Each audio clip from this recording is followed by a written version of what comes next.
welcome to this week's Palliative Perspective. Today we're joined by Dr. Chic, one of our local general practitioners. Dr. Chic, welcome. Thank you for having me today. Can you start by telling us a bit about yourself and your journey into general practice? Yes, of course. My name is Chic Chua, which is my surname. I was born and raised in Malaysia. Came to Australia in 2001 to do my foundation years and get into Monash University at Clayton to do my medical school from 2003. Graduated in 2008 and made myself to come to Shepparton to work in a hospital as an intern and resident, and got into GP practice training from the year 2011 until now, and been in the same practice since 2011. Wow. Yeah. So what drew you to become involved with palliative care? Well, when I first actually involved in PAL care, there was when I was a GP in a clinic, and we always thought that doing PAL care is actually part of the default. You get into GP, you get to do PAL care. And my very first contact with palliative care was when I was an intern, when I get to know Sonia back then in a hospital. Back then, that's already made me feel like palliative care is such a good thing to help patients to actually go through their last journey of their life. Back home in Malaysia, we never have such a thing as palliative care. Once you get in contact with palliative care, you start to find that, yep, such a service is such a good thing for patients in the community. Their families and their wider network, Yeah. Absolutely. So how would you describe your role as a GP in the community? How do you support people, because a lot of our clients have life-limiting illnesses. How do you support people in that role? As all the people may know, that as a GP, we're like a gatekeeper. So we're pretty much doing a lot of the assessment and also the gatekeeping to actually refer patients or get patients into the right pathway to get help. With patient in a life-limiting condition, and we do believe that family and patient do have a lot of time contact with their GP, and hence GPs actually play such an important role, being the central to actually communicate with specialists and also with nurses and all the other team members to bring information together and to provide a better care for the patient, and also to provide a better support to the family members. Yeah, and it really is that working as a network for that patient, isn't it? And It is. We talk about multidisciplinary teams, but Yeah. for people just sitting at home, that's the team, the care team that's looking after you. It's more than the GP, it's Exactly right. more than the palliative care nurse, etc. The teamwork that we're talking about. Yeah, that's right. So many people associate palliative care with end of life only. How would you define it in the community context? Well, I think I won't actually blame the general belief about palliative care as being just provide care for the end of life, because I was the same when I was an intern. We get to see patients in the ward when they're actually going through their last phase of their life, and that's when hospice or when PAL care is actually get involved. But after you get to know about the services, you will start to realize that it's not just about to provide care for the last phase of their life. It's actually a service that involves a lot more. Number one, medical care for the patients throughout the last phase of the life, or even prior, before they actually decline. Yep. And the service doesn't stop just right when they pass. It's actually keep on going to give support to the family members and also friends that get involved. So to me, it's actually quite a wide range and quite a wide sort of like distance of the management that we have to provide for the patient. Yeah. It's quite it is, I mean, we use the word journey a lot in palliative care, but it really is walking alongside the client through Exactly that right. journey, yeah. Before end of life and then for their bereaved afterwards. That's true. Yeah. So what are some of the common misconceptions about palliative care maybe you encounter among patients or families when maybe you're bringing up it might be a good time to refer? Back in Malaysia, when you talk about palliative care nowadays, they're all talking about, all right, it's a death sentence. And I think we still have such a taboo in Australia as well, where we have to actually to discuss about palliative care, or even to talk about advanced care directive to patients or to family members, that will actually give them a big shock thinking about, is my prognosis that bad? All right, but I always believe that palliative care is not just about to deal with the end of the life like we mentioned before. It's about to prepare yourself and to prepare the patients and to prepare the family how we can actually run the journey in a better way, rather than everyone coming to the shock when patients actually decline so quickly and so badly, and then they will actually create a lot more chaos when we come to that point. Absolutely, and it's a little bit like we say, it's about living life well while you can, and the more prepared you are, that can all go on that back shelf. That's true. It's all done, That's and true. now you can just concentrate on living. Exactly right. Yeah, so we often encounter that as well as palliative care nurses. How does a GP coordinate with, for example, us, GP hospice, specialist palliative care teams, the nurses and other community services? How do you navigate that as the GP? Again, as a GP, it's no different on how we actually make referral to any other specialty and to communicate with any other medical provider in the town or in the community. I think the most important thing is to get to understand how palliative care or hospice run the service. And once you understand how they actually run the business or run the services, it's very, very easy for us to actually just pick up the phone, talk to someone, or computer skill, write the referral, and then send through the referral, and which I find is quite easy nowadays. Nothing's going to be difficult. You just need to open your mouth, communicate, and talk to people. That's right. Ask the questions. And ask for the help. Obviously, GV Hospice being community palliative care, we focus on caring for clients in their place of preference, which majority of our clients is in their home. What challenges do you see around helping care for people in their home or in aged care settings locally? Well, when we provide care at home, there's always going to be a challenge right there. All right.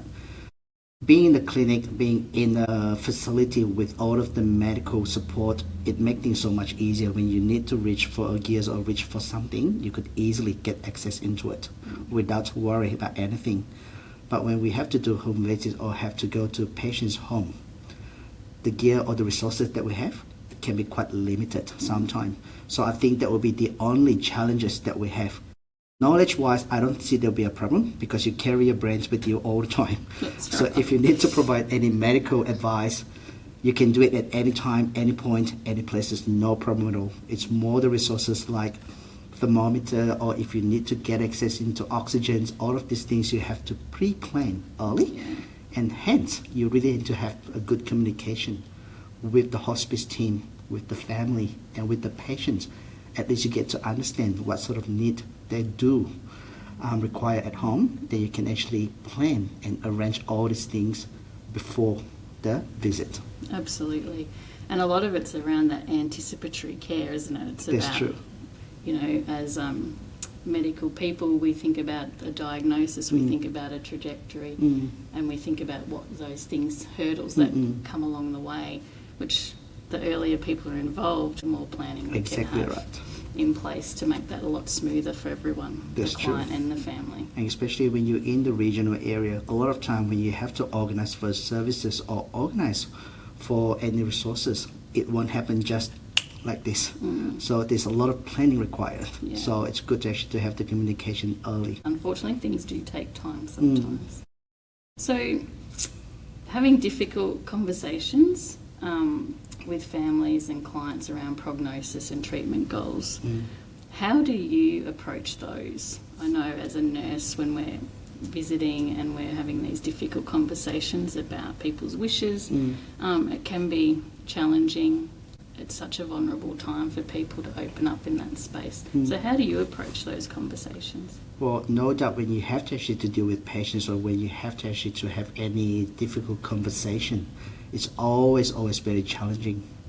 And I remember when I first started as a medical student, part of the curriculum is about how to communicate and how to actually to break bad news, or how to actually to conduct a difficult conversation and consultation. Back then, we always copy and memorize lines from the textbook. But over the year, you actually sort of like you observe how other people actually do the communication, and then you observe your colleagues, and throughout the year, you actually learn how to talk, you learn how to communicate. And I think the key point is just be honest, all right? And when you come to the medical field, any information that you like to actually to convey to the patient, just be honest and be simple, straight to the point, and then just explain in the plain words. And of course, you need to have a good pair of ears.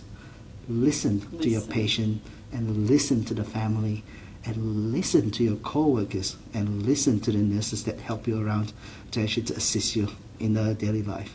And I think that will make a huge difference when you learn how to talk and when you learn how to listen. Absolutely. And a lot of it's about being curious, isn't it? It's about just asking questions and being curious about the person, their life, and their values, I guess, That's as true. well. Yeah. So obviously a big part of our client's world is their carer. So that might be a family member, it might be a friend. How do you as a GP support carers who often shoulder much of the emotional and physical burden? Obviously, with services like ours, we can help with that and help support them in many ways. But they are there 24/7 doing this role. How can you support them as a GP? Yep, I think no doubt that sometime when we actually go back and talk about the curriculum to deal with patient, we always we talk about patient focused. And then to a point that you kind of like forget about the carers around the patient, the friends around the patients is also very important because they are the ones that actually with the patients all the time. We, like what you said, 24/7. We like to gather as much information as possible from the patient. But when you come to a certain point when the patient is not able to communicate, they're not able to have the conversation, we rely on the family members.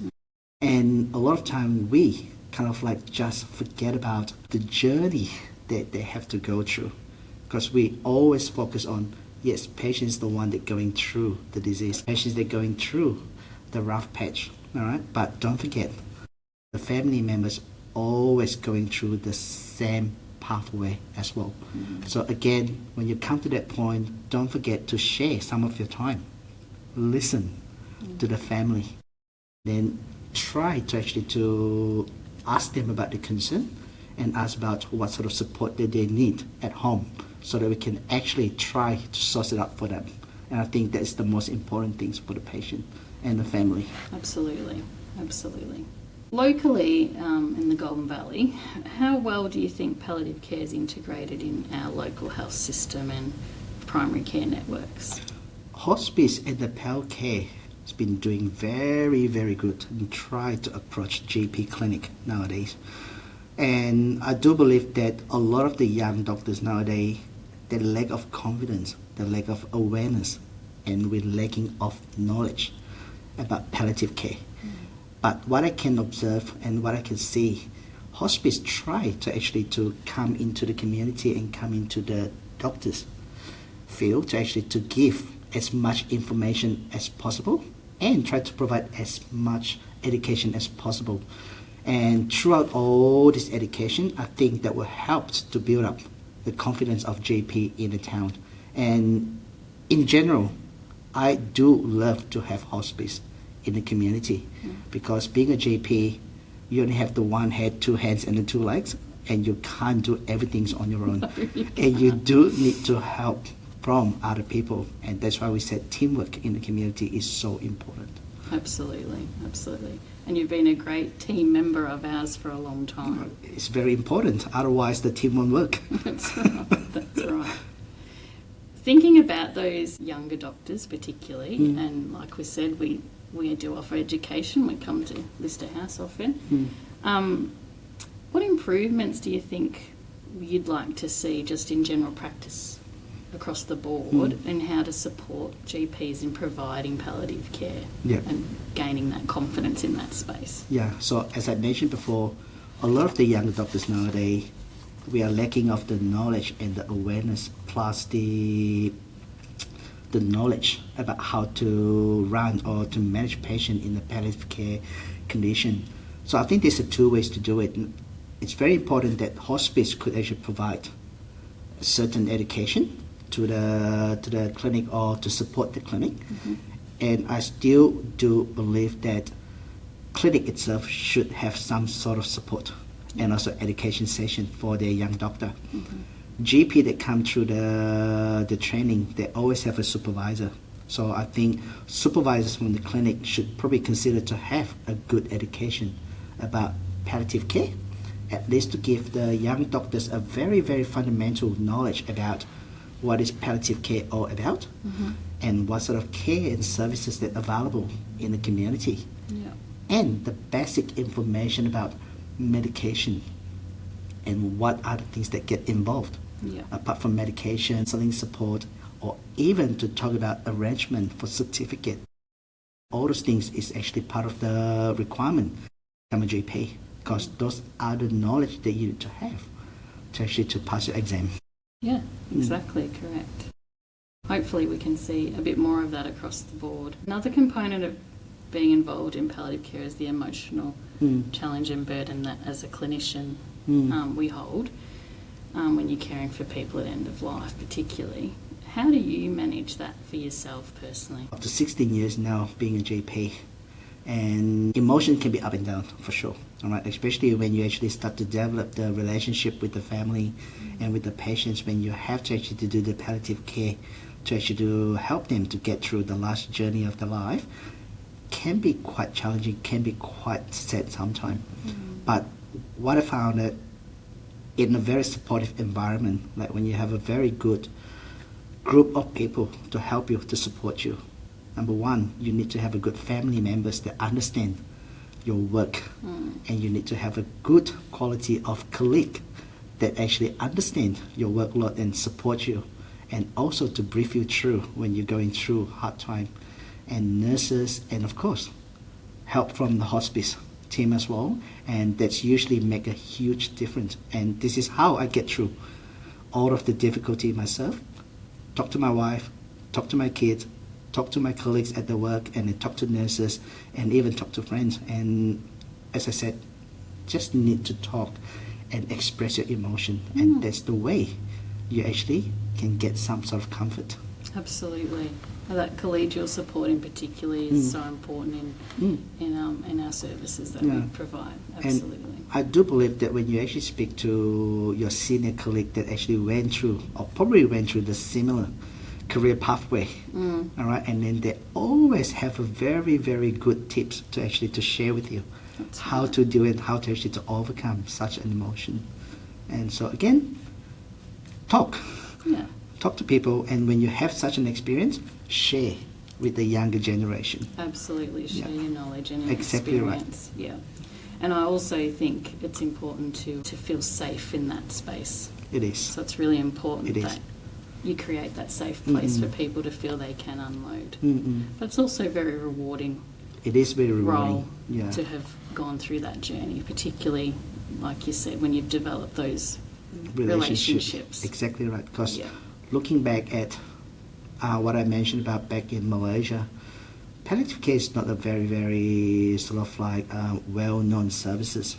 When my grandpa went through the last journey of his life, and we as a family just sit around him, wait for the time. There's no such thing, oxygen tanks or hospital bed, or doctors come to visit or nurses come to support. Everyone just sit right next to him, wait for the time. And imagine that you have to go through that process. If it's only just for a short 1 or 2 hours, I shouldn't have said that. It's still very difficult when you have to wait for 1 or 2 hours, but you have to wait for days and days. It's not a very pleasant feeling. No. And hence, with hospice, with palliative care that's actually so well developed in Australia, it's a bonus. It is a bonus. Yeah, we really have to learn to appreciate the service that we have. We do need to appreciate it, and we are very lucky, that's for sure. So speaking around that waiting and time, what does a good death look like? We often get asked that question, but from a GP perspective, what would you consider a good death? Like we mentioned earlier on about Advanced Care Directive. And I think I really need actually to bring this topic into this discussion today or into this podcast today. Advanced Care Directive to me is a very good document, all right, because in that particular document, it would actually get patients to actually to write down their wish and their value about life, and also what they prefer us as a medical team to do to help them when they come to that very last journey of their life. So with that particular document, all right, we learn about patients' needs, we learn about patients' wishes, and we learn about their culture, we learn about their religious, all right. From there onwards, you won't actually go wrong because you are actually following patient wish, and that way you won't make the patient feel that you're dictating my life. Absolutely. And you won't make the family feel like you are actually a GP that come in without giving me any autonomous decision. We are just following through what the patient wish us to do. And in general, it's all about respect, mindfulness about their culture and their religion, and of course, try to make them feel comfortable and make them feel pain-free. So I think those are the things that we're looking at for the quality of a good death. Absolutely. I couldn't agree more. Speaking about those things, which Advanced Care Plan Week is coming up, and it's a great document that we all should have one. If you haven't got one, get onto it, but we all should certainly have one. It's just one thing that probably helps motivate you, but what keeps you motivated and hopeful in this line of work? As I always tell my kids, you need to do something that you enjoy to do. All right, you have to wake up in the morning and then think about, I'm going to work, I'm happy to go to work, and I enjoy what I'm doing. And this means everything to you. All right, I always tell my kids, you have to learn something that you think you will enjoy to do every day. And I think when I first come to medical field, it's always thinking about, I want to save a life. Yep. Now when you think back, you're not a Superman. You can't actually save every single life. But we have to learn about how to make patient and how to make the family in a better position.